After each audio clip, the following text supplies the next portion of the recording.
In this episode, we pay a visit to the amazing Visitors Information Centre at Clermont before hitting the road to Injune. On the way, we stop off at Rubyvale to visit the Miners' Heritage Saphire mine, and then it's onwards to the iconic outback opal mining town of Lightning Ridge. So we just stopped in at the Visitors Information Centre. She's got a lot of mining history. Look at that thing. That is a bucket off a mining machine. It's a massive bucket. I'm in the bucket. The big bucket.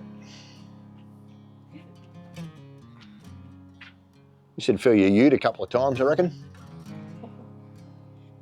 The height of that thing. Yeah, I'll see if I can find out how much this thing holds. Nice little truck. I'd say steam powered. Boiler up there. Then you've got all the other steam powered stuff in there. We'll go in and have a bit of a look-see. There's a building out in the Sonic Lodge. You go out there and into that building, just go up the grey steps, you'll see.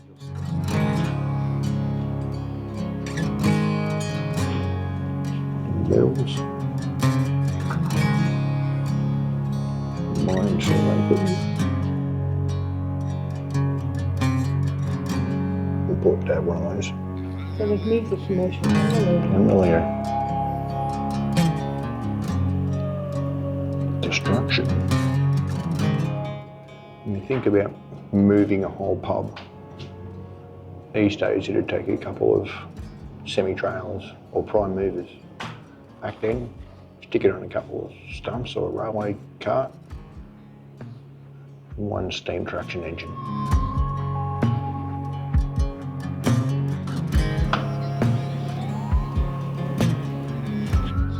Look at the cameras through the camera. Our technology has changed. Mum have one of those things, Dad. The old brownie box cameras, yeah.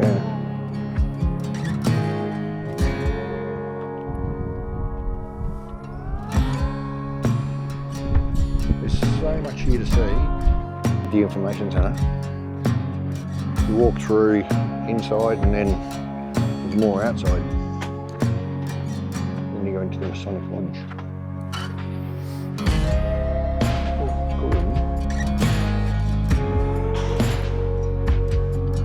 Drone Street.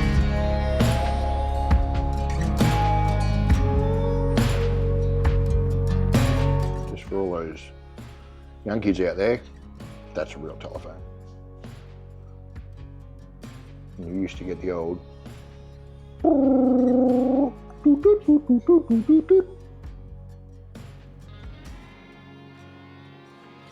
Ranger sewing machine. It is well worth the visit to the Information Centre. Walk around here for hours. There's your telephone exchange. Unlike today, which is probably all digital. You pull out the little thing on this and oh, you want to make a call to Mr. Cliff Volker, my father.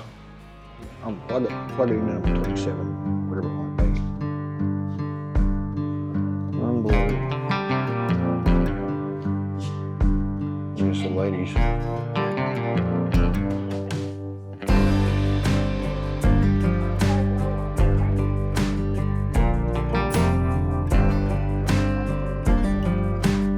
So that is a jukebox.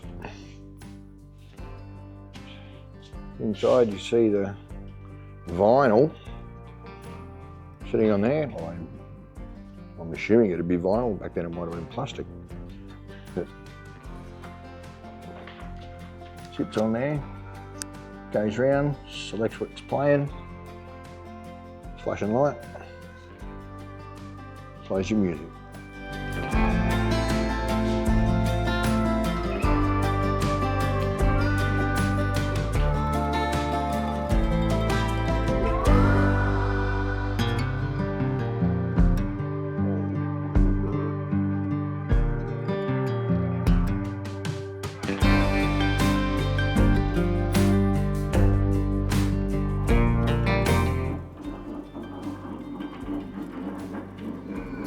rode on 1.5 miles from camp until we met Mackenzie on the Clermont Road.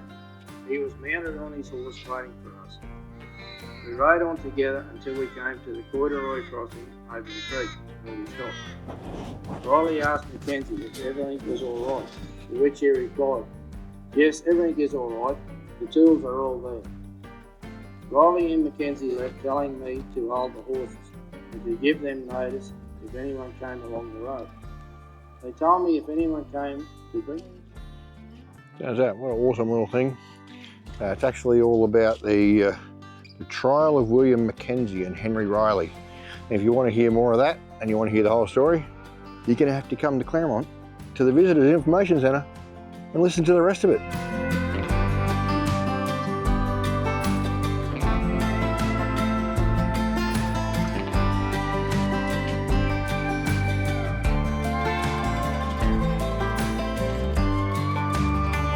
And I'd say with some of the construction machinery here, or road construction, I'd say they're still using most of this stuff based on the condition of their roads.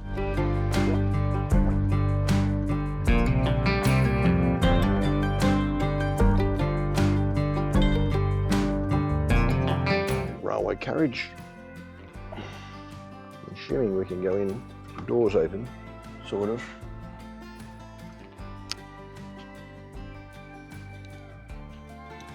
Railway guardsman.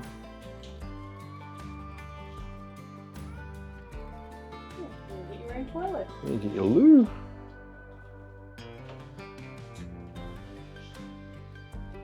Pretty comfy seat. I don't know what you're actually looking at. Oh, you're looking up there. So you sit there and that looks up.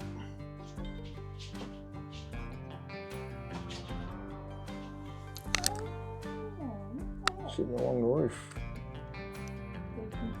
You can see what's out front and what's coming. Yeah. Or I suppose if you turn around, you look out the back.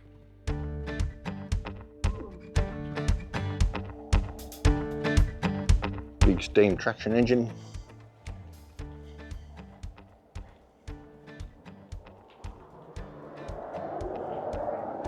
And probably the one that pulled the pub, I'd say. Let's have a look. Yep, certainly is. So that was the information centre at Clermont.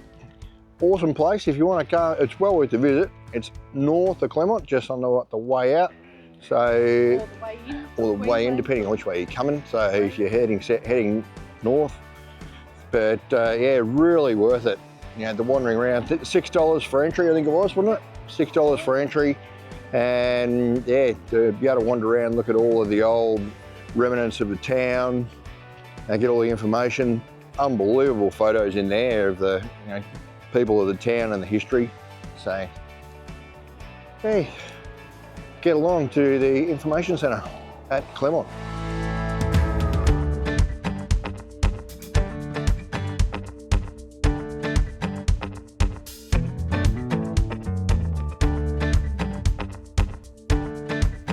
Back at camp, and once again we were treated to a magnificent sunset.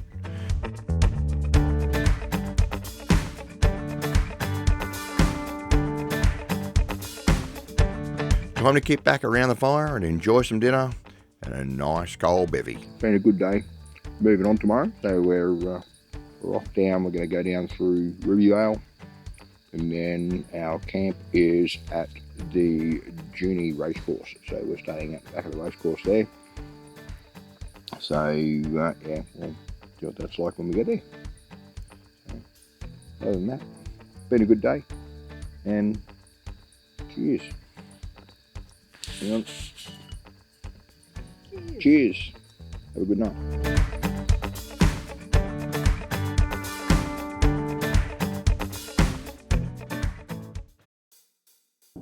Good morning, everyone. It's Saturday morning. Sunday morning. Saturday. Oh, it is Sunday morning. Sunday morning. Oh. Well, it's tough when you're on holidays. Can't remember the days. Anyway, we're heading out of Teresa Creek Dam. We're going to go out through Rubyvale and then cut across to Emerald and then down to Injune, we think it's pronounced, and stay there for the night and then continue our travel. So we'll see what we can find along the way.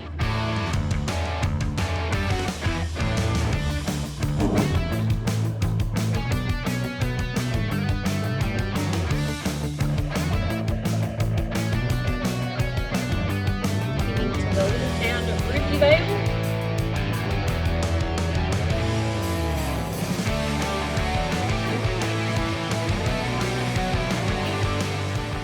We're going to go and do the Miners Heritage Walk-in Mine Tour. Tom's looking, dreaming, looking for sapphires. Reasonably priced.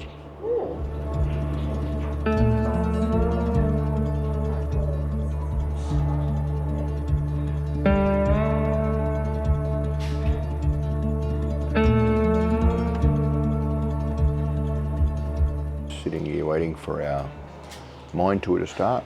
There's no video cameras in the mine. $30 an adult. $30 an adult, 45-minute tour.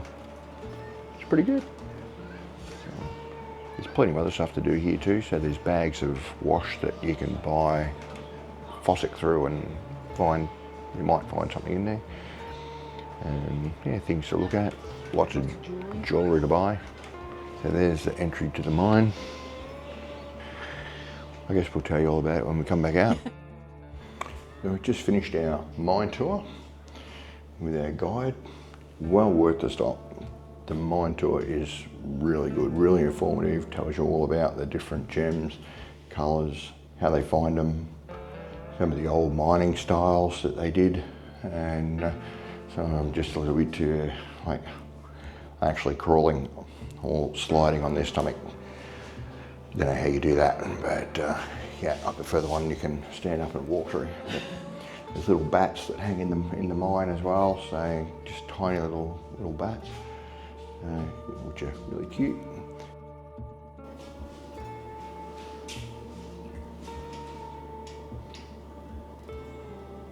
Well worth the stop to the Heritage Mine, walk-in mine. Sign the visitor's book.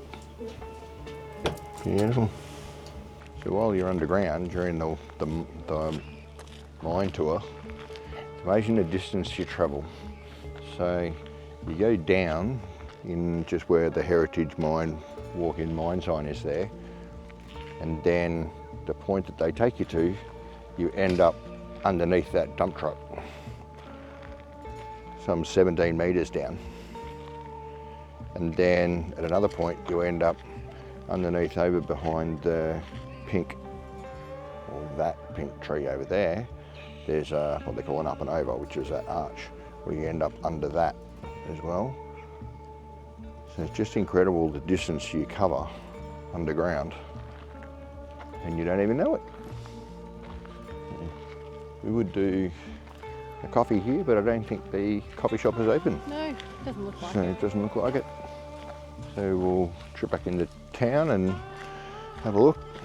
Can't see anything, we'll head on back to, we'll keep going down to Saphire. I think that's the other shaft there, so that's another opening into the shaft there as well, so which you can look up. Very, very good. I enjoyed that. I didn't know whether I'd be alright underground, but it was okay. So you're right to go mining now? Yeah, no. Yeah, no? I don't think I could be a gem hunter. No. Open cut. Open cut only. We're here at the water filling station. I'll see if I can get it in the hole. Which way do I turn? That way. I'm just...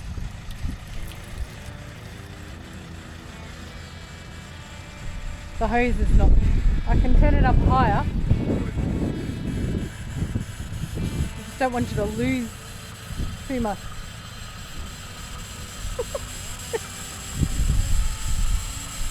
I can feel the air coming out of it. You might even put a garden over it. It'd be much easier if there was a... But if people are filling up their IBCs, they need a lot of water at one time. They do. Is that up high enough? Yeah, I think so. They don't make it easy for caravanners. Are you right? Yeah. Gonna start squirting out the little hole, I don't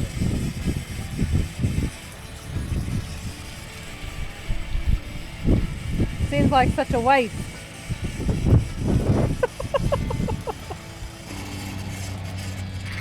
There it is. No, that's it. Yep, Yep. It's a boy. it's the boy.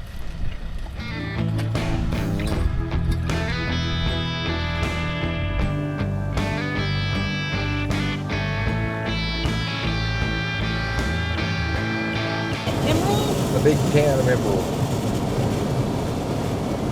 So if you come into Emerald, near the information centre, there is the giant easel. Nice park. Nice little heritage park, information centre.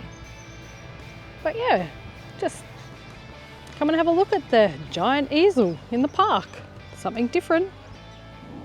It's amazing when you actually get a chance to look in the mirror for a period of time, how much a single axle van actually swings around and moves backwards and forwards. And of course these Queensland roads don't really help.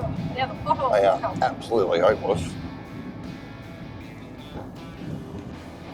Sometimes you wonder whether it's time for a new set of shockers or whether it actually does just swing around that much. All the more work to do Fangio over here. Hold on that tight, my thumb's gone. She's gripping hold of that wheel.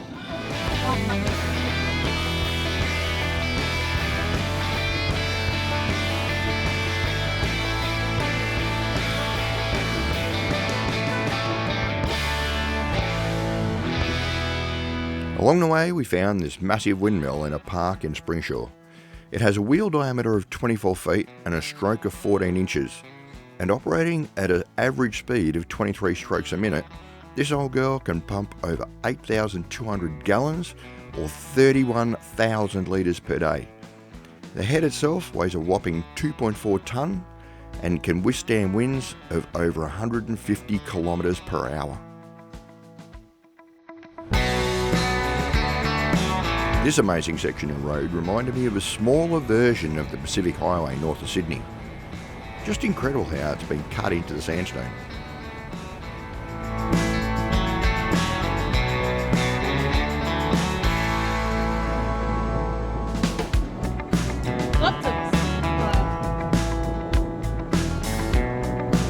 Lots of fire.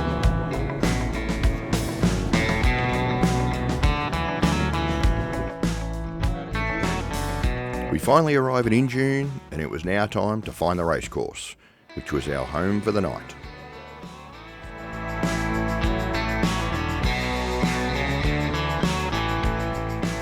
That's good. Thank you. Oh look, There's the caretaker. now. Injune Racecourse. What an awesome spot to stay. We got here last night and we were greeted by Colin. So Colin and Donna are the two caretakers, you might say, of this place.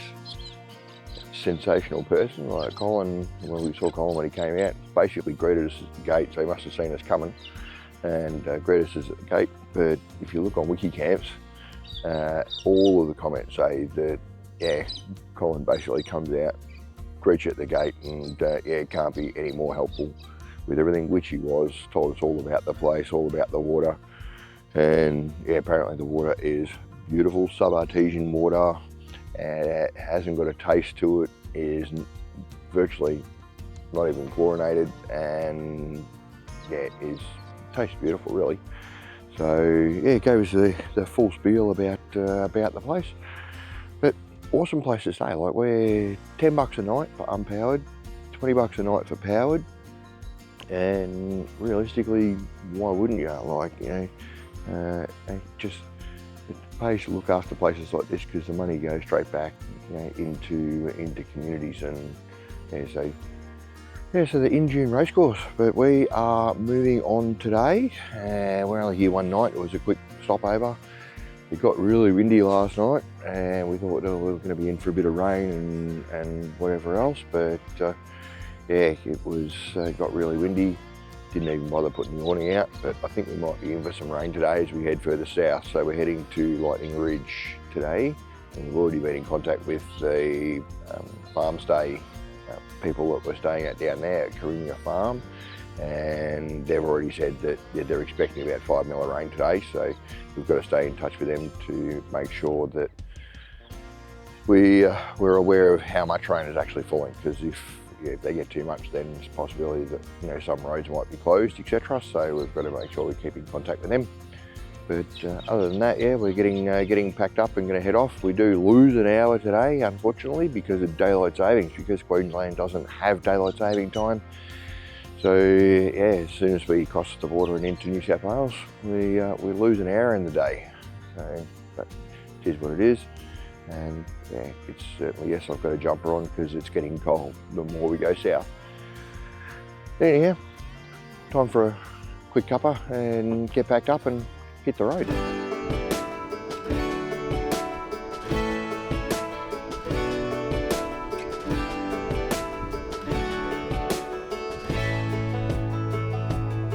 Man, I always had stories about the city life and the crazy nights. Figure I should probably give it a try. Maybe check it out, see what it's all about. But the traffic was fast and the money was slow. The people I met you never get to know. I kinda miss this place I used to live back home. Cause up here it's breakneck, paycheck, rat race, what's next? We stopped in at Roman's largest bottle tree. He's a big sucker. Check that thing out. So her girth is 9.62 metres, height 15 metres, and crown is 23 metres. That's a big sucker. Planted some local properties to the site in 1927. The bottle tree lives naturally for over 200 years.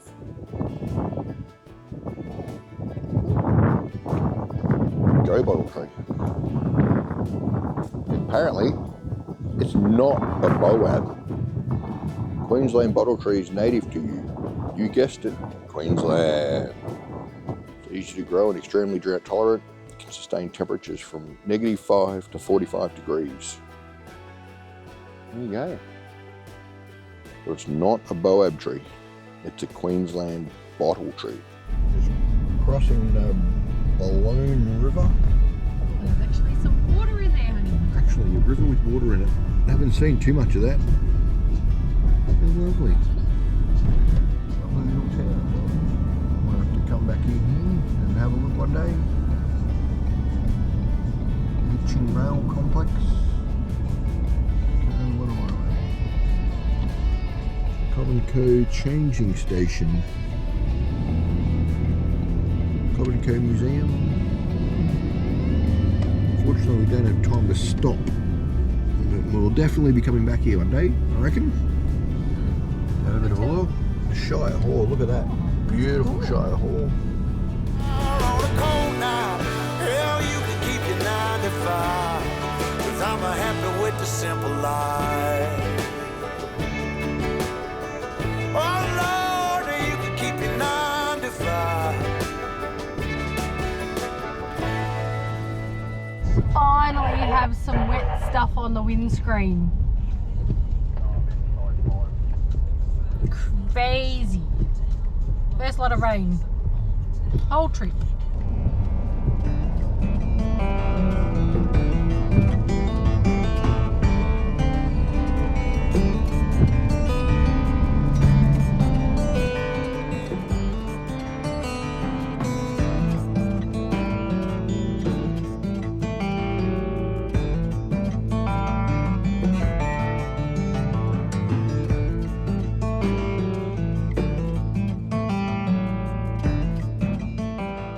we've finally arrived here at Kinia Station, farm stay at Lightning Ridge. We're all set up. This place is awesome. So it's out the back of Lightning Ridge, a couple of k's out of town if you keep driving through Lightning Ridge. It's a farm stay, so you pay your money here, and they even give you a tour of the farm as well, which is good. It's a little bit breezy, but yeah, it's not too bad. There's so much room here, it's not funny. There's powered sites, unpowered sites.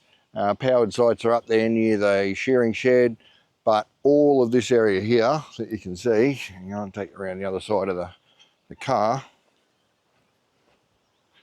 So all of that area there, right around, down the back, they've got little drop dunnies that you can use. There's a bit of glamping. There's a glamping tent over there, glamping tent over there, but all of that there, and I think it spreads right down the back, is all free camping, all unpowered camping. You just pick your spot wherever you want to go. So we're on this little spot here, which has actually got a name, which is, hang on, I have forgotten the name now, but that's not unusual for this trip. I keep forgetting things, but anyhow. It is the Box Flat Bell, which is a great little spot. It's got its own campfire. It was nice of the people before us to leave all of their crap, so it would have been nice for them to clean that up. Clearly not very appreciative of the people whose property it actually is. But yeah, it's an awesome joint. We're going to watch the big man try and split some wood. Could be quite funny. It's hard wood.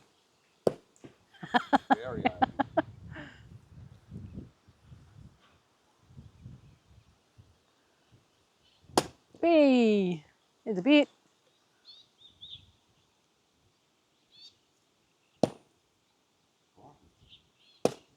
Just got to get it the right way.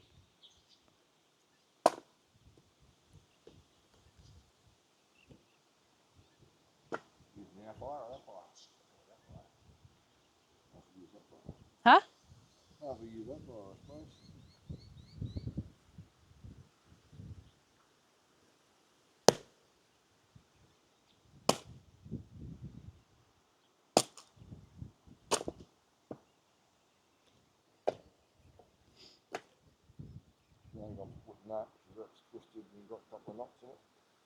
Ah, give it a go, babe. It's going on as it is. Give it a go. Going on as it is. Might split really easily. Come on, show me your muscles. Show me what you can do. Do my back, that's what I can do. Well, try once, and then if it doesn't do anything.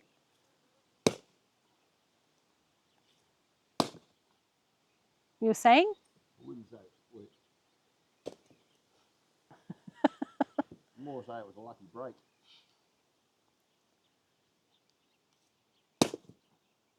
Okay.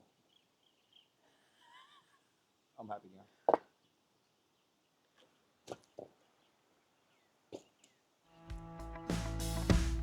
With some firewood split and ready to go, we're going to leave you with some aerial footage of the Kinia farm stay.